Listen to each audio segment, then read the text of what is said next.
Hi stamping friends, Melissa Kerman here with Melissa's Crafting Treehouse. I am an independent Stampin' Up! Demonstrator and I sell all the products that I share on my website. And today the project I'm sharing features a signature technique of mine called the black ice technique. For my typical black ice projects, I have used either silver, gold, or copper foil sheets. I think I've also used the champagne foil, but now Stampin' Up! Has introduced some colored foil sheets as a Sale-A-Bration product, and the one I have here is the Grapefruit Grove color foil sheet. There's also one that comes in the lovely lipstick in a pack that is a free item through Sale-A-Bration. So I'm starting with my very first step, and that is the direct to paper technique, where I'm applying streaks to the paper. And what I like to do is try to catch a little bit of the black on the edge and then get subtle streaks down the whole surface of the front of the paper. And you can orient your streaks in whatever direction you like. For this particular one, I've done it the long way because my focal piece is going to be in the portrait orientation. So I'm holding down the focal piece with a post-it note so that I don't get fingerprints on the surface, and also so that I can hold it down firmly, which will help to ensure that I can get straight streaks instead of wavy streaks. I'm using cling mount stamps for this project, and they're super clingy and a little bit hard to get off the block. So to make sure that you don't rip your stamps, uh, or my stamps, I take a little piece of washi tape, put it on the edge of the stamp, and then it makes it really easy to take it off of the block when I'm done with it. So now I'm coming in with my Beauty Abounds Stamp Set with the first image. I'm using black StazOn. I did that both for the streaking as well as for the stamping. And I've sort of framed the lower left-hand corner with those swirly kind of images. And now I've come in with the big butterfly, and now I'm doing two of the small butterfly. Now, just a word of caution on using the foil sheets. They are a non-porous, somewhat slick surface. So when you stamp, it's important to press firmly, but not so firmly that the stamp slides, because it will slide on the surface, which is different from your typical cardstock, and that's due to the fact that it's, again, a non-porous surface. So now I'm doing some of the bokeh dots image. I did the smaller bokeh dots stamp, and now I'm working with the larger bokeh dots stamp.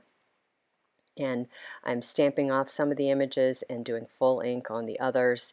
You'll see that this particular image is particularly lovely because when you stamp it, you get different depths of color for each of the circles in one given stamp. Now I'm doing some of the speckled images. I'll here and abouts doing second, third, and maybe even fourth stamping of those speckles. And now I'm coming in with the small bokeh dots image again, just doing little touch-ups and filling it in as I feel inspired. Next, I'm going to come in with my heat tool on the low setting and just simply do a quick drying of the surface. Now when you heat it, the foil may curl up just a little bit, and so after I'm done heating, I want to sort of reshape it so that it's flat, which will help in the next step.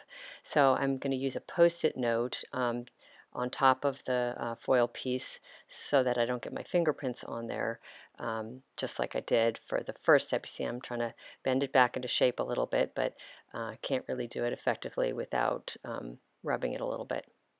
So now it's just a little bit more flat. Next, I'm going to take my Versamark ink pad and do the direct to paper technique again. And you're really going to barely touch the paper.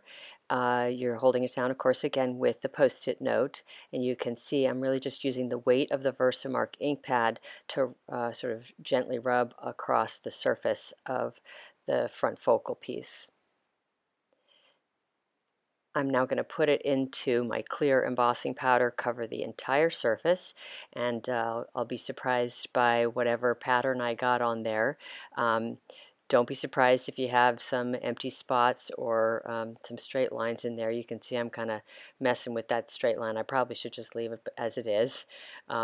Each one of your focal pieces with this technique are going to turn out unique and beautiful in their own right. Now I'm just going to heat my surface to melt the embossing powder, and you don't want to overheat it because the foils actually can melt and curl up on the edge, and some of the metallic elements on the surface can pull away. So just watch it carefully, heat it until it's melted, and then you're done. Now that the focal piece is finished, I can begin assembling the front of the card. Now this card also has sort of an unusual inside, so that's a separate process that I'll be doing after I assemble the front of the card. And I'm just going to attach my focal piece to its black backing, and I will then take my Calypso coral strip and attach it along the bottom of the Grapefruit Grove panel. Next, I'm going to prepare my focal piece with putting dimensionals on the back side so I can place it and then make sure that I'm putting my ribbon where I want it to be. So just making sure the edges are the same on the top and left and right. And I'm putting some glue dots on the back side of my shimmer black ribbon and centering it on the Calypso coral panel down at the bottom, or the remaining space down there underneath the focal piece. And now I'm just going to attach that whole assembled piece to the front of the card. Now I've used 3 rhinestone jewels on the front of this. That first one I had already colored with my Calypso Coral Blends alcohol marker. I'm using a dark Calypso Coral Blends alcohol marker for that. And I'm coloring my other 2 right there. So I used a large, a medium, and a small. The first one I put on was the large one, and I'm just kind of placing them here and abouts on the focal piece. Now that I'm done with the front of the card, I'm going to move on to the inside, and I've got sort of a card in a card. So this piece right here is scored in the middle. It's like a mini card that's going to go on the inside, and I've got a sentiment on the front, and then I'm stamping a couple of the butterflies. So I've used the large butterfly stamped off in the lower left-hand corner, and then I inked up that smaller butterfly, did full ink to the right, and second inking at the top. Now I'm just turning my little mini card over, and I'm going to stamp the images on the inside, the other half of the sentiment, and the little flourish in the upper left-hand corner. Now I have all my pieces ready to assemble the inside of the card, and I have created a bit of an inside backing for my little note card on the inside. So I've just attached that Grapefruit Grove inside layer, and now I'm going to attach the little mini card over the top, setting it up so that it's got the same edge on the left and the top and the bottom. On the right side, I'm going to attach the little piece of Botanical Butterfly Designer Series paper.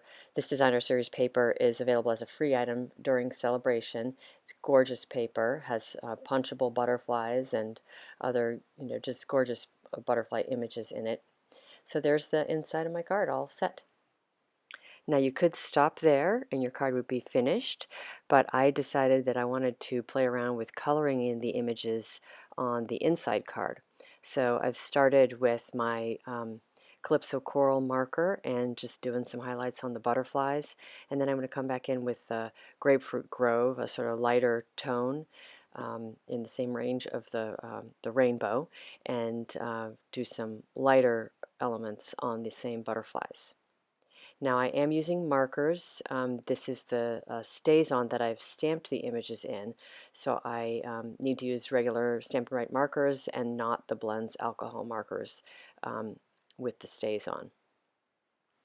Next I'm coloring that inside swirly image with the same colors of markers, and then I'm also going to come in with the Lemon Lime Twist Stamp and Write marker to color what would be the foliage. So if you've come from my blog, you know that I've created actually 2 variations of this card, one using the Grapefruit Grove foil sheets and the other with the lovely lipstick foil sheets. So for the inside of the one with the lovely lipstick, the color scheme is a little bit different.